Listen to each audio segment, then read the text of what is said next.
Olá, boa tarde.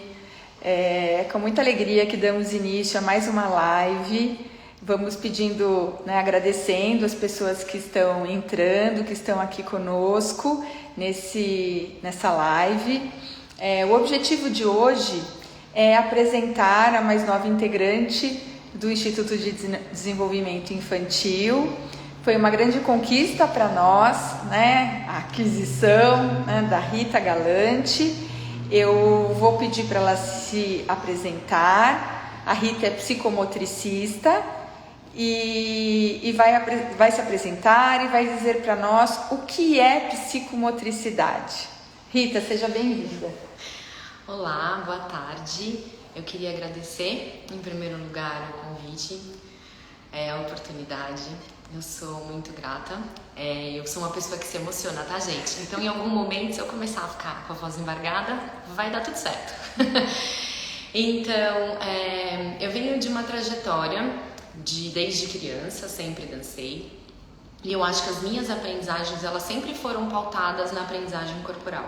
Então, eu precisava aprender e adquirir o mundo e adquirir o conhecimento através do meu corpo.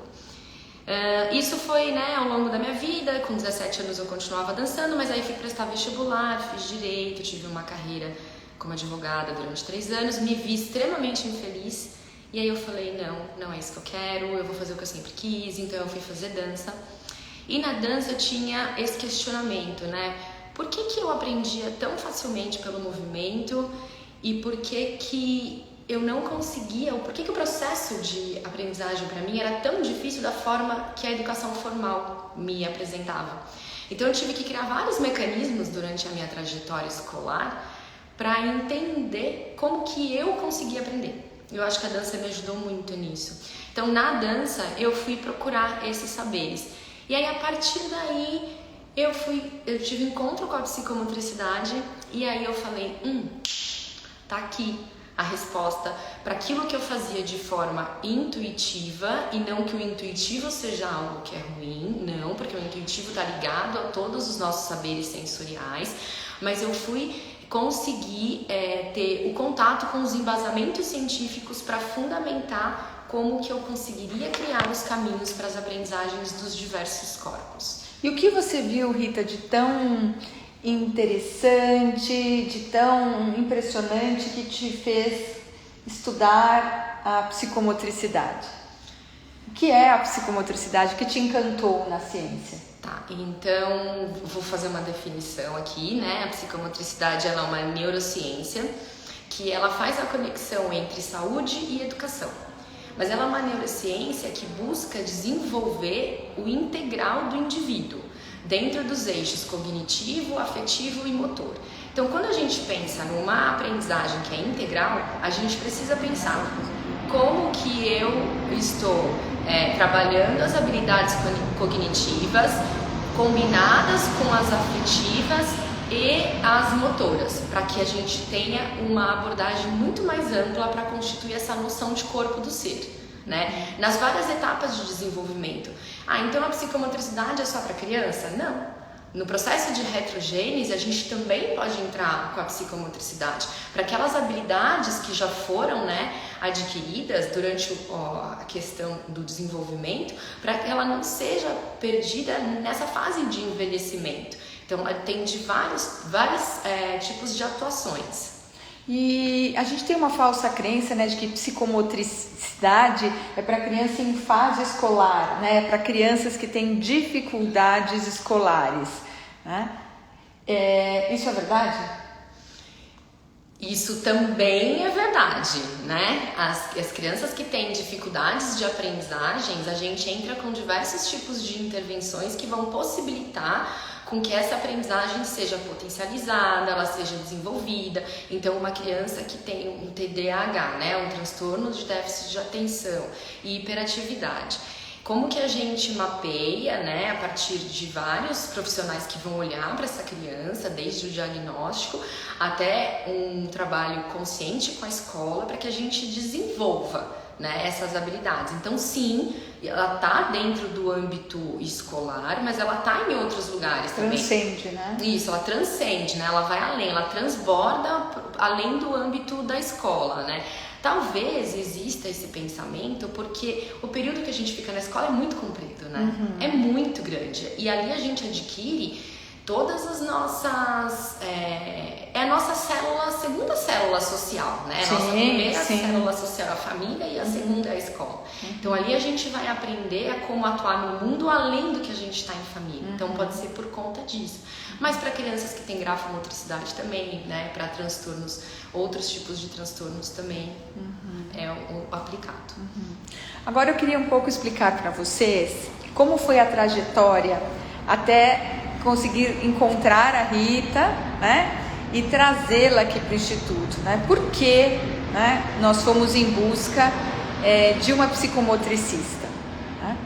No contato com as crianças diariamente aqui no Instituto com dificuldades alimentares, nós fomos percebendo que a dificuldade alimentar, né, o próprio livro já diz, transcende, né, as dificuldades orais e até gastrointestinais, né? Nós fomos percebendo que o aprendizado alimentar necessita de uma série de pré-requisitos, de uma série de habilidades que muitas das crianças não tinham ou tinham alguma dificuldade que intrinsecamente, extrinsecamente comprometiam o aprendizado alimentar, né?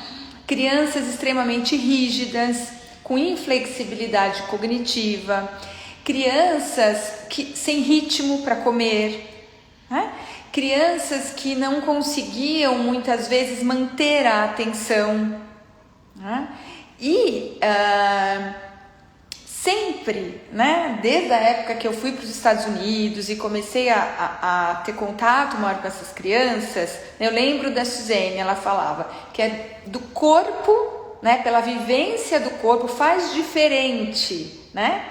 E a partir dessa diferenciação do corpo, de movimentos diferentes, que a gente chegaria a uma maior flexibilidade cognitiva. Sabe aquela criança que só aceita um determinado alimento com uma determinada característica? E não só essa criança que tem isso, e que no brincar, ela também tem sempre a mesma forma de brincar, que não tem ritmo para comer. Então, eu fui estudando cada vez mais, né, me apropriando, entendendo, e aí descobri a psicomotricidade como uma ferramenta também para ajudar essas crianças nessas questões. Rita, eu queria que você falasse um pouquinho da psicomotricidade dentro do desenvolvimento alimentar, dentro do aprendizado alimentar. Quais seriam as habilidades, os pré-requisitos que um psicomotricista pode contribuir para esse aprendizado? Sim, então quando você me diz, né, sobre essa frase que é muito significativa, né, que é do corpo, né, que é do global para o específico. E aí quando eu penso em alimentação, eu penso que é um ato, né, um gesto motor muito refinado, né, e ele está muito nesse específico que vai também partir de quem o meu corpo é no mundo, como que meu corpo atua, quais foram as vivências que meu corpo foi estimulado a ser provocado, né? Então, a nossa noção de corpo, ela se constitui a partir de uma perspectiva biológica, fenomenológica, psicológica e psicanalítica. Só que a partir das experiências que eu fui, né, provocado.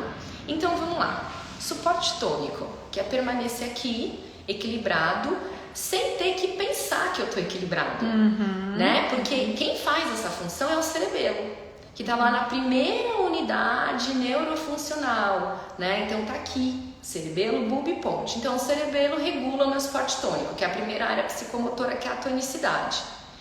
Se eu não tô com o meu tônus regulado, como que eu vou conseguir me alimentar com esse corpo que não tem essa amplitude de controle? Então ele não consegue, né? Essa propriocepção, essa percepção de, por exemplo, não, agora eu preciso parar o meu corpo, Que é a questão do freio inibitório, né? Que ele começa lá também. Porque aí eu faço o freio inibitório lá no cerebelo para que lá no lobo frontal eu consiga fazer a atenção sustentada e alternada. Porque eu escolho quando eu estou me alimentando. Eu estou vendo que as pessoas estão se movimentando, mas eu escolho, né? Continuar no meu gesto, eu escolho fazer todo o trabalho motor que existe, de toda a musculatura que está envolvida nisso. E aí a questão do ritmo também é muito importante. Ritmo.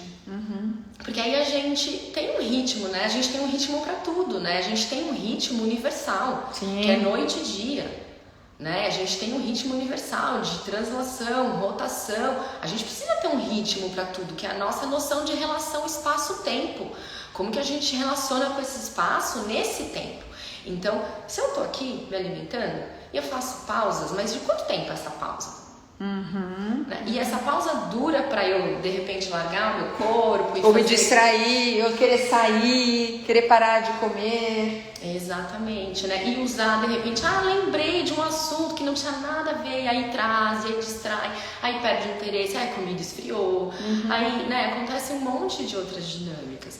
Então, é muito importante, né, que a gente pense que uma dos primeiros passos que eu acredito é tonicidade e equilibração, né, que é fazer esse suporte tônico e manter esse corpo nesse eixo gravitacional. Né? E aí eu acho que essa relação espaço-temporal, que o ritmo é uma subcategoria, também está nesse processo da gente conseguir se alimentar, né? Adquirir, aprender a se alimentar. Né? E fazendo uma ponte, Rita, até a sucção é rítmica. Né? Então, quando eu fui para os Estados Unidos, eu fazia estágio, nós colocávamos o bebê, né, na lycra e marcávamos, né, com um relógio, tinha um relógio, e era ritmo. A sucção, né, com esse ritmado, ela organiza o bebê. Sim, porque é como o nosso coração. Exatamente, punha no coração e fazia esse movimento. Contração, expansão, contração, expansão, que é como a gente vai entendendo quando que a gente precisa contrair e depois a gente expandir, né? Que é o natural do corpo. Sim. Então, para comer precisa de ritmo? Sim, desde a sucção. Isso não termina com a sucção, isso continua por toda a vida. Né, durante esse aprendizado alimentar, né? A atenção também, um fato importante também é o foco, a concentração. Muitas crianças com dificuldades alimentares apresentam dificuldade em focar, como a Rita estava explicando, não é, Rita? Isso também é uma habilidade. Sim, é uma habilidade que precisa ser aprendida, né? Se eu tenho diversos estímulos no ambiente, é natural que o meu foco vá para aquilo que eu tenho mais afinidade. É muito natural. O meu olho procura, né? A minha audição procura aquilo que é mais interessante. Mas é uma escolha eu ficar aqui. É uma escolha eu estar nesse momento. Mas isso precisa ser treinado. Sim. Porque está lá nas nossas funções executivas, que é a última área cerebral que matura. E ela só vai finalizar a maturação com 12 anos. Mas quer dizer que a gente não pode estimular antes? Não, a gente deve estimular antes. O que a gente não pode é deixar de estimular. Como vocês sabem, o Instituto, durante muito tempo, atendeu crianças de 0 a 5 anos. Esse era o nosso foco. Com o próprio pedido, né, de famílias, de outras localidades, pela falta, né, também de profissionais capacitados para trabalharem com crianças nessa faixa etária, acima dessa faixa etária, a equipe do Instituto, né, se preparou durante um ano e começamos a atender crianças nessa faixa etária, acima dos 5. Isso foi muito importante, né, Rita? Que eu estava conversando com a Rita e com a equipe, a gente estava discutindo como ampliou ainda mais o nosso olhar. Porque quando começaram a chegar as crianças de 6, 7... nós começamos a observar algumas comorbidades que essas crianças apresentam. Né? Então, a mãe traz uma dificuldade alimentar desde muito cedo, uma seletividade, que ela foi tendo que lidar de um jeito ou de outro, até muitas vezes com terapias que ajudaram, né? Terapias fonoaudiológicas que ajudaram, mas que mais pra frente, né, foi arrastando, e hoje, em idade pré-escolar, escolar, essa dificuldade vem, né, como uma dificuldade escolar, como um transtorno de déficit de atenção, como uma dificuldade no foco, uma inflexibilidade cognitiva. E isso ampliou o nosso olhar, porque nós começamos a observar que aquela criança bebê que chegava aqui sem ritmo para sugar, né, com dificuldade no foco para comer, e que os pais chegam extremamente ansiosos: por favor, eu quero que meu filho coma, me ajuda a fazer meu filho comer, né? A gente precisa ter um olhar ainda mais apurado, mais ampliado, para entender se essas habilidades que a Rita está trazendo são realmente, né, não são a base desse problema que muitas vezes a criança apresenta, né? São habilidades, como você estava dizendo, né, Rita, que tem que acontecer primeiro, né? Como se fosse uma escala evolutiva, vamos dizer assim. Eu posso falar isso? Sim, é o poder fazer, né? Você repertoria, você estimula a criança para que ela saiba onde, naquele universo corporal dela, ela vai precisar daquela habilidade, né? Porque aí, com 6 anos, que é exatamente essa idade, a gente tem uma poda neuronal que é muito importante, que é uma consolidação dos caminhos sinápticos que foram, né, estimulados até os 6 anos. Ah, Rita, depois disso a gente não faz outros caminhos? Sim, a gente faz.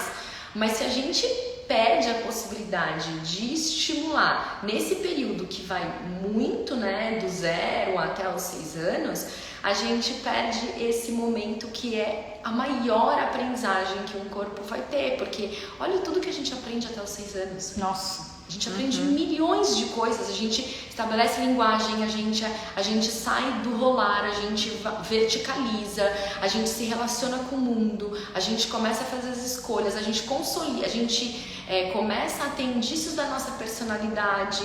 Então tudo isso é muito... Na primeira infância. Na primeira infância, que é o período da primeira infância, exatamente. Sim. E justamente é o período de aprendizagem alimentar e é o período de maior queixa, né, também relacionado à alimentação, porque todos esses aspectos estão relacionados.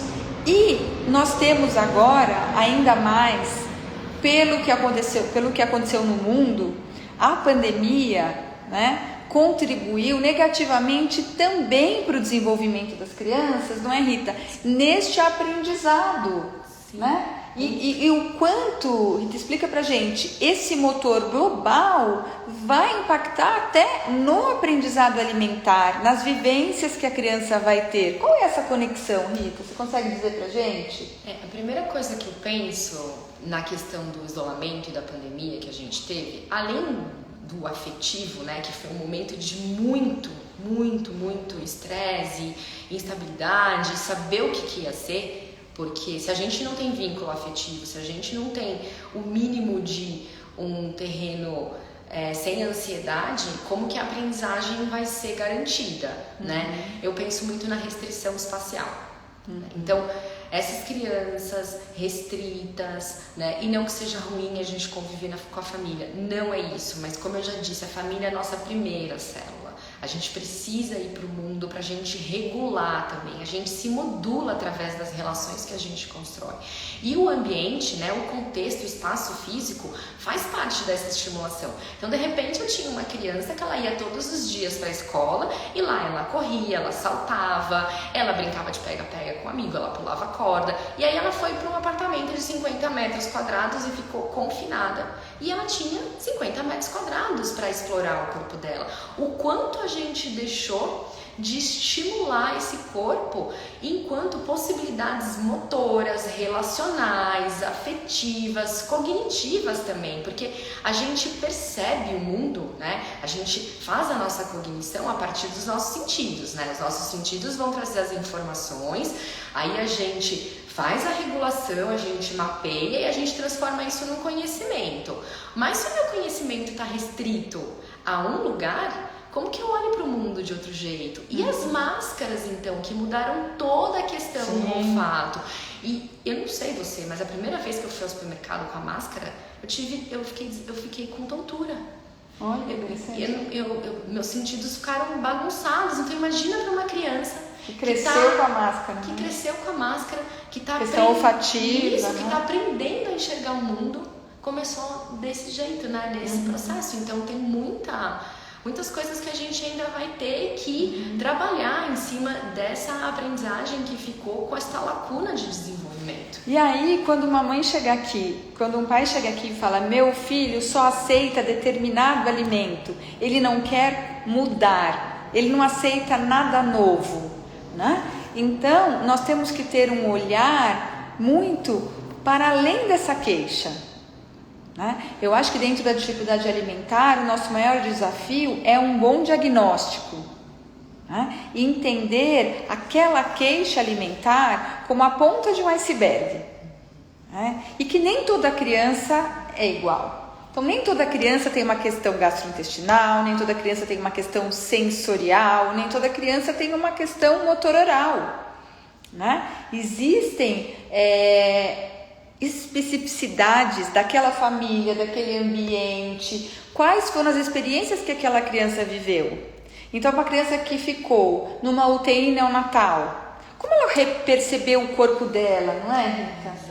Como que ela pôde, criar engramas a partir do movimento? Como que foi esse toque, né? Toque. Que tipo de sensação que ela teve com relação ao toque, né? Será que o toque para ela é algo que é confortável? Sim. Né? Como que chegou esse toque, né? Então, tudo os registros que ela fez, né? A partir dessas experiências. Sim. Eu acho que isso aí você vê, essa criança tem medo de tudo, essa criança não gosta de brincar, ela tem medo de subir no trepa-trepa, ela não vai no gira-gira, né? Então, o que essa criança, o que o corpo dela registrou, né? Isso, o que ela viveu antes, que talvez agora proporcione esse tipo de lembrança que ela não sabe verbalizar o porquê que ela tem, mas está registrada no corpo.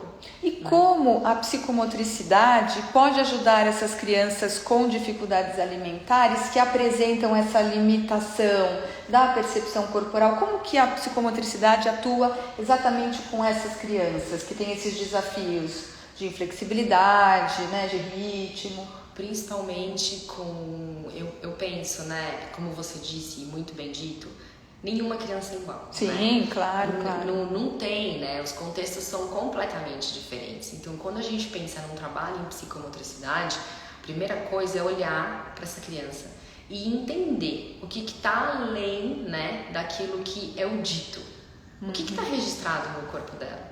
E aí, por exemplo, essa inflexibilidade, que é uma inflexibilidade que a gente vai perceber em outras áreas também. Então, de repente, essa criança tem uma inflexibilidade também com relação à apraxia global, também com relação a escolhas de brincadeiras. Então, ela percebe, ela criou uma estratégia e aí ela viu que a estratégia dela não dá certo, mas ela testa até ela conseguir.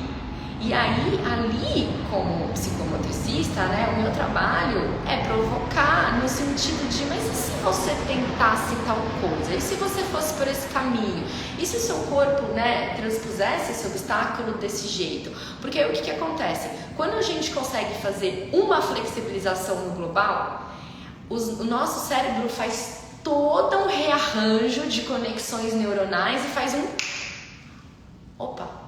Tem aqui um novo caminho. Então, será que esse novo caminho também chega para o ato, de se alimentar? Também chega na alimentação? Na expansão do cardápio. Na expansão do cardápio, exatamente. Então, tem crianças que são muito regradas, que é uma rotina. E isso é algo que a gente também pensa, A rotina, uma rotina estável para uma criança é uma rotina boa, Mas como que a gente também trabalha com essa flexibilização dentro dessa rotina?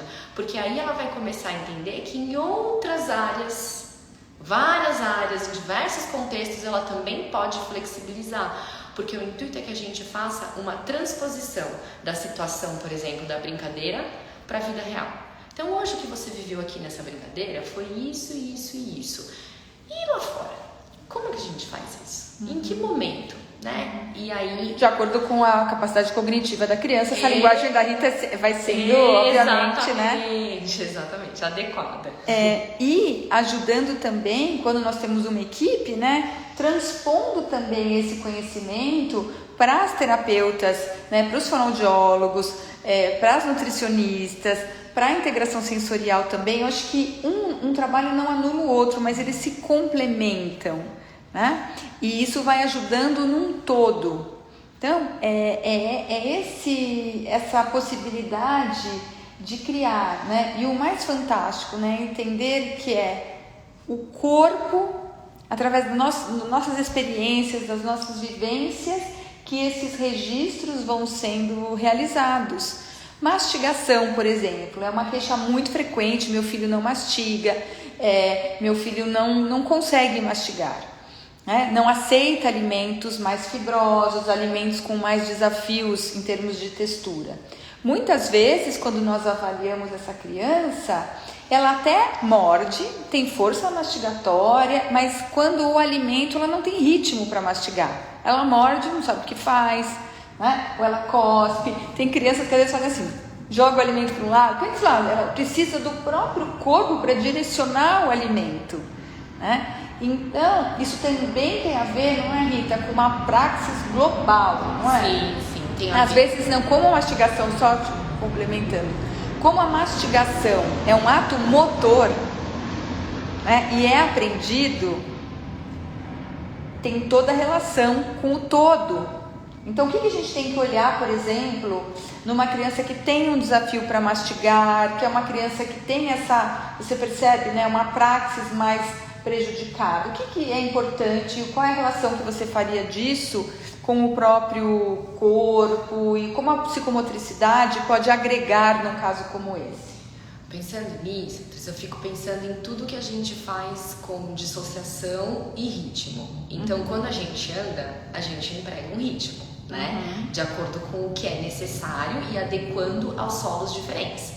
Então, se eu chego num solo escorregadio, eu não vou andar com o mesmo ritmo e eu não vou pisar com a mesma força, com o mesmo tônus, quando eu estou num solo que exija que um linóleo, por exemplo. Um linóleo é um piso emborrachado, que vai existir mais tônus, né? Então, esse ritmo, essa marcha, ela vai fazer com que eu regule o meu corpo e eu comece a entrar realmente nesse domínio com relação ao ritmo da marcha. Ou então, por exemplo, andar de bicicleta, pular corda, rastejar em outro ritmo e alternar o solo para que a criança também tenha e consiga modular o quanto de energia ela precisa para empregar um ritmo num solo que é diferente, né? Rastejar na areia é muito mais difícil do que rastejar num solo liso. Então, toda essa estimulação do corpo num ritmo global vai fazer com que o ritmo mais fino, mais específico, que é o da alimentação, também seja concretizado nesse lugar. E é muito difícil, às vezes, para a gente conseguir explicar, né? Hoje a gente tem mais recursos e mais ferramentas, tem a Rita aqui para ajudar. Então, quando uma criança vem, né, porque não mastiga, e a gente olha para aquele corpo, olha para o todo da criança e percebe, né, às vezes, uma dificuldade no todo, né? Então, mastigar precisa de ritmo, né? Precisa de um controle neuromuscular, né? Precisa de uma postura de cabeça. A criança precisa o quê? Tá sentada sem apoio, sem apoio. Se ela tá assim, como ela vai conseguir mastigar, né? Então, a psicomotricidade também vai nos ajudar, né, Rita? Primeiro identificando. Sim, mapeando, né, toda essa questão desse desenvolvimento global, né, do corpo, quais foram os marcos de desenvolvimento e como que a gente está nesse lugar e como que a gente consegue contribuir e fazer um trabalho que é conjunto, né, que é sempre conjunto. Sempre conjunto para melhorar o todo para chegar no específico, né?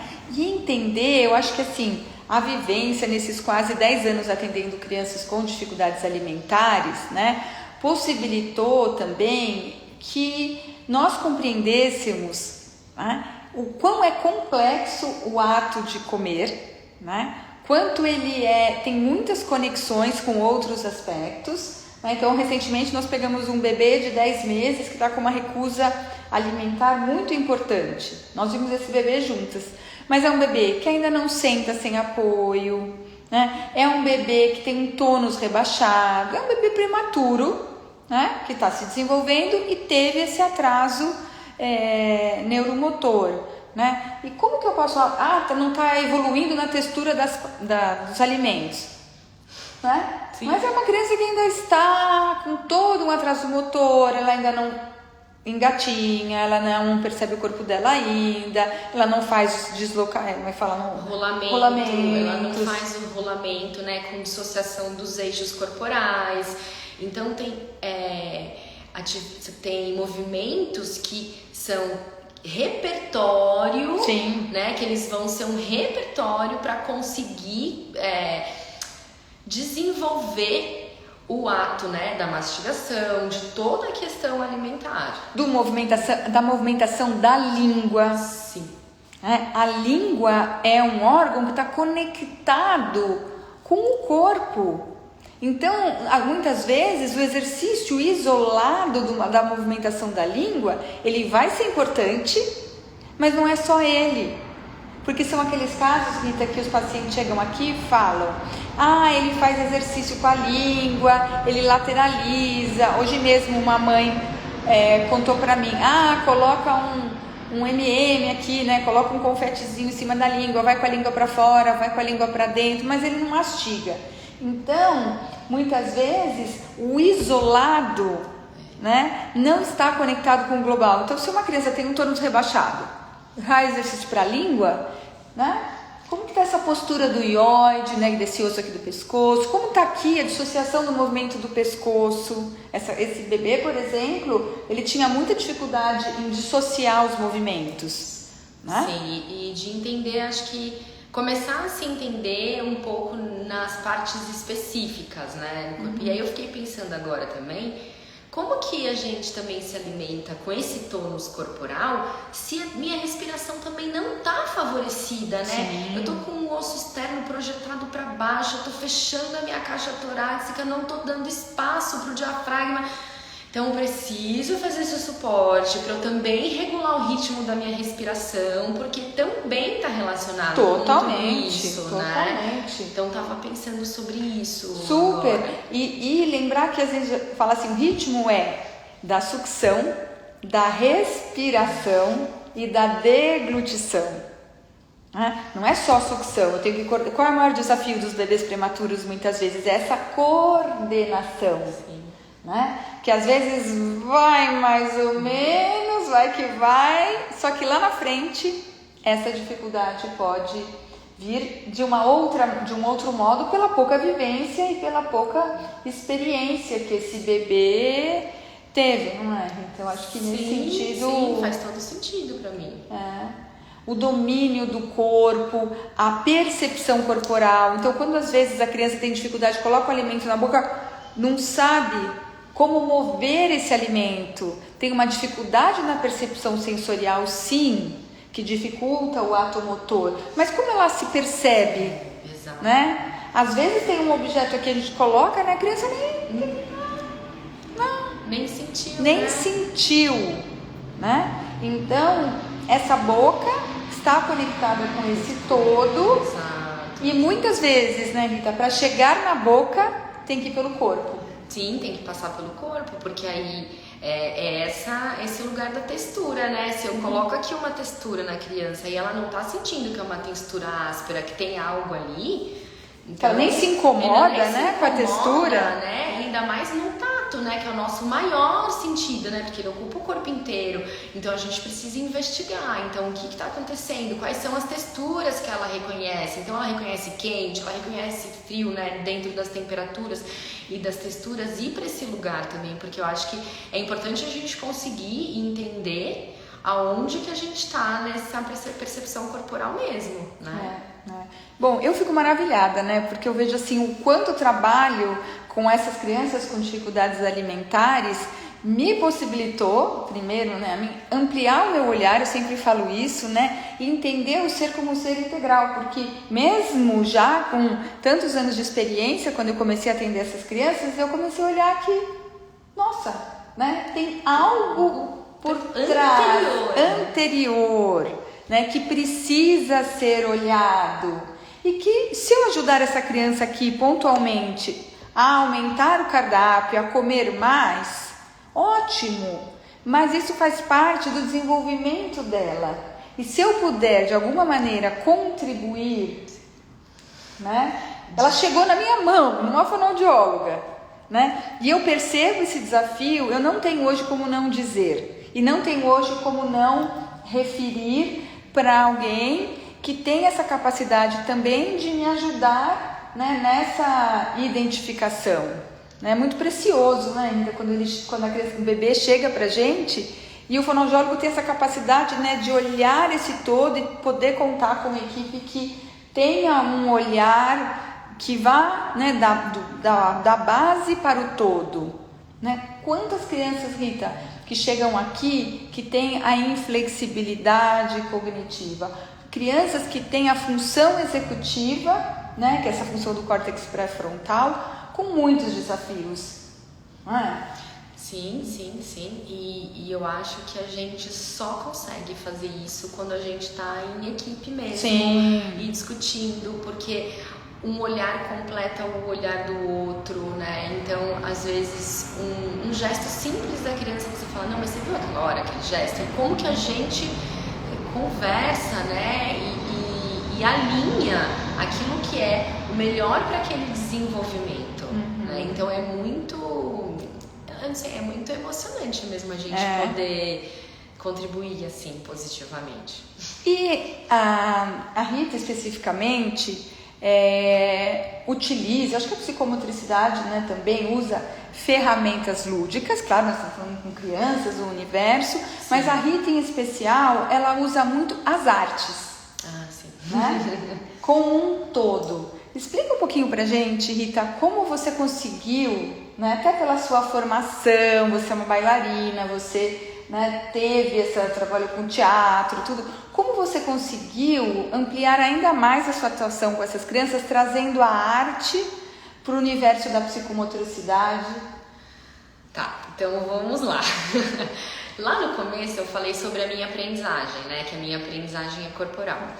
E aí quando eu fui dar aula de dança dentro de escolas de educação formal, né? As crianças tinham aula de matemática como elas tinham aula de dança. Mas aí eu comecei a perceber que a criança ela tinha um ritmo incrível na aula de dança, só que ela não conseguia fazer as contas matemáticas. Aí eu falo, mas não faz sentido, gente. Não faz sentido, porque se ele está entendendo o compasso binário e ele está executando, ele está conseguindo, não faz sentido nenhum. E aí eu comecei a criar entender quais eram as áreas, né, dentro do cérebro que a dança acessava, e aí eu fui fazendo um cruzamento com a psicomotricidade. E aí a partir daí eu fui fazendo vários tipos de atividades na escola, conectando o lúdico, né, que são por contações de histórias ou por vivências de jogos corporais ou jogos de improvisação em dança, né, que não são jogos de improviso que não tem a regra, né? Quando a gente coloca um jogo de improviso, ele tem regra. Ele tem normalmente de 3 a 4 regras, mas em cima dessas regras você usa o criativo. Você usa o que você tem de repertório corporal, né, para você criar a partir das regras. Então, por aí eu fui começando a entender que tinha tudo a ver, né? Então, a gente tem também hoje uma neurociência que é a neuroestética, né, que ela é baseada nos neurônios espelhos, que ela fundamenta que a arte, ela emociona. Então, eu fui pelo lugar do vínculo afetivo. Então eu fui para esse lugar de construir o vínculo afetivo através das artes. Então eu perguntava para as famílias, né, o que ele adora? Então o que ele adorava eu ia e fazia algo artístico que ele adorasse. Então se fosse uma contação de histórias, se fosse um fantoche, se fosse uma coreografia com aquilo, se fosse música, ou então se fosse, né, a questão das tintas e das artes visuais, eu fui para esse universo para tentar fazer essa conexão e trazer as artes para dentro das terapias psicomotoras. Entenderam por que eu trouxe a Rita para o Instituto? Né? Ela falou de conexão, né? Então, todas as vezes que nós temos uma criança com um desafio, com uma dificuldade, né? Essa criança apresenta um bloqueio, uma resistência, né? Que é totalmente justificado. O próprio corpo dela, né? Se defende disso que ela sente, na verdade, uma grande ameaça, né? Então, antes de pensar qual textura, qual alimento, qual exercício, eu preciso entender como me conectar. Isso é a base da neurociência, não é? Isso é teoria polivagal, é todo um estudo por trás, que não vem ao caso aqui descrever, mas é a partir dessa compreensão, dessa conexão com essa criança, né, que eu mudo a criança do modo de luta e fuga para o modo de aprendizagem. É aí que ela se abre, não é, Rita? Porque aí quando você constrói o vínculo afetivo, você consegue flexibilizar, né? Inclusive os combinados, né? Que ela tem com ela mesma, que às vezes, muitas vezes, ela não verbaliza pra gente. A gente vai descobrir depois que as crianças têm combinados com elas mesmas. E o vínculo afetivo é no lugar de você olhar para a criança, olhar no olho dela e dizer: eu estou aqui, eu estou nesse processo junto com você, né? Desse acolhimento, dela sentir que ela tem um estofo ali, né? Para ajudar a construir essa aprendizagem junto. E é o que nós acreditamos, que nós utilizamos aqui no Instituto, né? Que através do vínculo, né, que se estabelece qualquer processo de aprendizagem. Com estresse, chorando, não há aprendizagem, né? Então, percebam que o aprendizado alimentar, ele vai muito além, né? Por isso que muitas pessoas às vezes falam: nossa, como é difícil. É desafiador, porque cada criança é única e cada criança, como todos nós, temos um modo de aprendizado, né? Eu sou mais visual, a Rita é mais corporal, tem uma pessoa que é auditiva, né? E esse bebê que está aprendendo a comer e que está encontrando desafios, como ele funciona? O que dá certo para ele?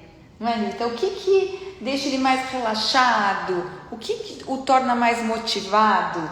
E o que reduz o estresse, né? Sim. Porque o cérebro em modo luta e fuga, ele não vai flexibilizar nada, né? E aí é muito interessante isso que você falou, né? Como que é que esse bebê aprende?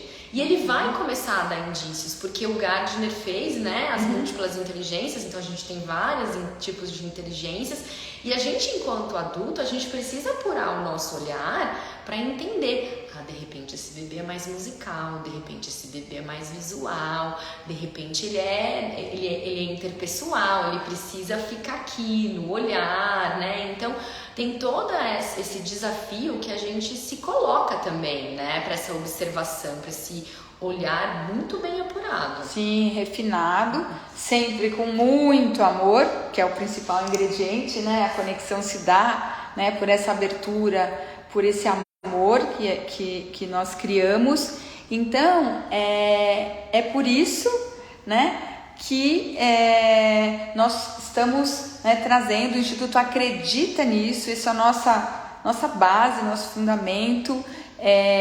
Nós sempre, né, usamos vários recursos artísticos dentro das nossas terapias. E quando eu falo recursos artísticos, não é fazer carinha no iogurte, fazer solzinho, está muito além de brincar com a comida. Muitas vezes a gente nem usa alimento, né? Em algumas sessões. A Rita não trabalha com alimento, né? Ela trabalha com o corpo, com as artes, né? Então nós acreditamos muito, né, que através, né, que essas artes, elas podem ser um mecanismo, né, tanto de relaxamento, não é, Rita? De possibilidade da criança entrar nesse modo de aprendizagem, né? Porque eu acho que as artes, elas dão a possibilidade de você sair do que é o óbvio, É o pensar fora da caixa que a gente precisa. Eu acho que as artes, elas te provocam a olhar para o mundo de um outro jeito, né? Então a dança, ela te provoca a ler o mundo a partir do movimento. As artes visuais vão te provocar a ler o mundo através de simbologias, né? E de outros tipos de linguagens visuais. A música é a mesma coisa, né? E o teatro também vai provocar. Então, quando a criança ela é exposta a diversos estímulos artísticos, ela cria diversas possibilidades de leitura e de interpretação de mundo. Rita, mas tá errado a gente só pensar num tipo de interpretação? Não! Mas quanto mais, né, repertório, quanto mais experiência ela tiver, mais ela vai ser flexível para enxergar o mundo e mais ela vai conseguir criar conexões com tudo isso, né? Nossa, mas aquilo que eu vi sobre, sei lá, português também estava aqui, porque tá tudo conectado, né? E esse biscoito é um pouquinho diferente, é um pouco mais queimadinho, mas tudo bem, porque a tinta também é diferente, as pessoas são diferentes, os alimentos são diferentes. Entende? Trabalhar esta inflexibilidade cognitiva que é tão desafiadora para muitas crianças que têm dificuldades alimentares, né? E o tempo passa muito rápido. Não dá tempo da gente falar tudo, mas nós vamos fazer várias lives com a Rita para ela trazer esse universo, né, para todos nós e para você que está nos ouvindo também, para outros profissionais, né, que também possam ter outras, né, formas de atuação, né, através da psicomotricidade e das artes também. E dizer que por conta, né, dessa nossa experiência agora com a Rita, já do uso, né, das artes e desse instrumento, né, que vem por meio da psicomotricidade, pela primeira vez, né, nós vamos realizar um curso de férias, vão ser 4 dias, na última semana de julho, né, para os pacientes, para os familiares, né, para os primos, irmãos, né, e a Rita vai explicar um pouquinho. Eu estou encantada, não vejo a hora de chegar, mas eu queria que a Rita contasse, e eu só estou colocando isso porque, né, num Instituto de Desenvolvimento Infantil que trabalha com crianças com desafios alimentares, nós vamos trazer uma oficina artística, né, para as férias do Instituto. Bom, o que a gente pensou? A gente pensou em 4 encontros e nesses 4 encontros a gente tem uma trilha de dramaturgia, né? Mas uma trilha de dramaturgia, como assim, Rita? Uma trilha onde a criança vivencia desde o global, né? Então, com a dança, com a música, até que ela chegue no específico. E aí a gente está falando de artes visuais e da concepção de algo que é um produto ali, né? Que ela vai levar. E aí eu fico emocionada de poder fazer isso, porque eu acredito muito nas artes, né? Eu fui uma criança que aprendeu pelas artes e pode parecer que é algo que não faz sentido, mas quando a gente estimula que a criança faça esse caminho, ela percorra, né? Então a gente vai ter uma atividade que é sobre cores encantadas. Então a gente vai possibilitar com que elas criem diversos movimentos a partir da cor, né? O que aquela cor traz para ela, como que ela se relaciona com aquela cor, até que ela chegue e use as cores. Mas primeiro ela vai viver no corpo inteiro, para depois ela ir para o refinado, né? A gente vai ter uma outra estimulação, uma outra proposta que vai ser com fios e cama de gato e corda, para que ela viva no corpo essa modulação de tônus, né? Dentro dessa construção que o corpo vai exigir como um todo, para ela se modular na corda, para ela se modular na cama de gato, para passar, para transpor esse obstáculo, até ela chegar na construção de fazer um movimento refinado. Ai, Rita, mas com 3 anos... Sim, com 3 anos, né? Porque a gente começa desde cedo, né? E o alinhavo é o ritmo, né? É o ritmo. E quando as mães falam assim, eu tenho muita dificuldade de autonomia, né? A criança come, mas não come sozinho, não. O que é também, né? se sentir potente, se sentir capaz, né? E a criança se sente potente e capaz quando ela olha para um desafio e ela sabe que ela conseguiu fazer, né? E esse desafio foi algo que foi prazeroso, ela conquistou aquilo, né? E nesse processo de desafio, o que a gente diz é: o erro é bom. O erro é muito bom, porque a gente aprende muito mais com o erro do que com o acerto, porque a gente tem que reestruturar todas as nossas estratégias cognitivas, motoras, né, e até afetivas, que a gente tem que lidar com o erro, com a frustração, tem que respirar, né, e controlar para que eu faça de novo aquela experimentação. E vai ser para qual faixa etária, Rita? De 3 a 7. De 3 a 7 anos, a Rita vai estar com uma equipe, né? Sim, é o Infâncias Infinitas, que sou eu, Priscila Quino e Giovana Maldonado. Feríssimas. Que são especialistas em pesquisa, né, do brincar e da infância.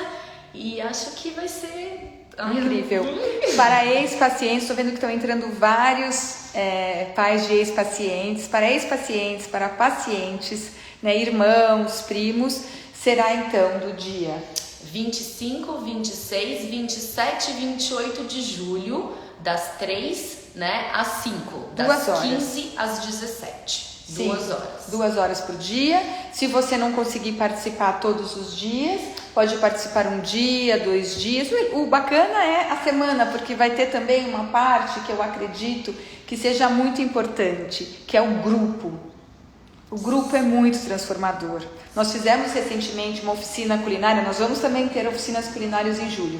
Uma oficina culinária que foi em grupo, foi transformadora, a experiência foi muito positiva. Então a opção pelo grupo também traz isso, a socialização, aprender com o outro, né? Perceber o caminho que o outro fez. Será que o meu não? Mas para mim assim não funciona, para mim assim não dá certo, né?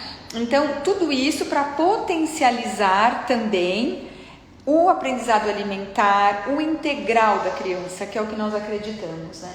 Isso mesmo. É muito importante, né? Quando as crianças elas têm essas experiências em grupo, porque elas modulam a partir do grupo também. Sim, o grupo autorregula, né? Então ali vai e existem as conexões, né? Sim. Porque aí ali vai ser construído afetivo também. Ela vai, né? Isso fica registrado como uma memória afetiva. Então eu acho que é muito importante essa questão do colaborativo e do coletivo. Sim. Maiores informações, vocês podem entrar em contato pelo WhatsApp do Instituto, tá bom?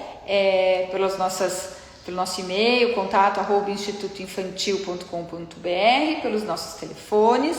Nós vamos mandar informações também por e-mail para quem está na nossa lista. Então, por favor, se você ainda não se cadastrou no Instituto, se cadastre, que a partir de segunda nós vamos mandar. Vocês vão ficar apaixonados com a programação, né, que é muito especial, muito linda. E Rita, eu queria que só você, sem chorar, que você dissesse, né, o que esse trabalho agora com as crianças com dificuldades alimentares, né, como você está entendendo a psicomotricidade, a arte, o que você quer deixar aqui, né, para todas as pessoas que estão nos ouvindo, assim, a conexão desse trabalho. Quando eu abandonei o direito para trabalhar com dança, eu não imaginava que eu ia chegar aqui. E eu me questionava muito assim, né? Rita, qual que é a sua missão? O que você vai deixar de significativo? Como é que as pessoas vão te lembrar, né? Vão lembrar de você? E aí eu fico pensando que faz muito sentido para mim estar nesse lugar e contribuir com essas famílias, com cada profissional que está aqui, com essa criança que precisa de um acolhimento e um olhar único e apurado, que precisa ser muito cuidadoso, que precisa ter muita escuta. Então isso faz com que eu aprenda a ser um ser humano melhor. Com certeza. Né? E eu acho que é isso que eu quero na minha vida. Acho que eu quero ser um ser humano melhor dentro daquilo que eu faço, né? Para mim, a minha profissão precisa estar relacionada com quem eu sou, qual que é a minha atuação no mundo, qual que é o meu propósito de vida. Acho que é isso. Sim. Então, que você consiga, né? Continue, né, aqui conosco, fazendo esse trabalho lindo que só está começando. A Rita está há 1 mês conosco, mas parece que já está uma eternidade, né? A gente está com muitos projetos, já tem ajudado muitas crianças, muitos bebês. Então, agradeço. Entenda, eu espero que vocês tenham compreendido a ação da psicomotricidade no aprendizado alimentar, né? De que maneira isso acontece, né? Com esse olhar tão amoroso, né? E tão afetivo da Rita e de toda a equipe do Instituto.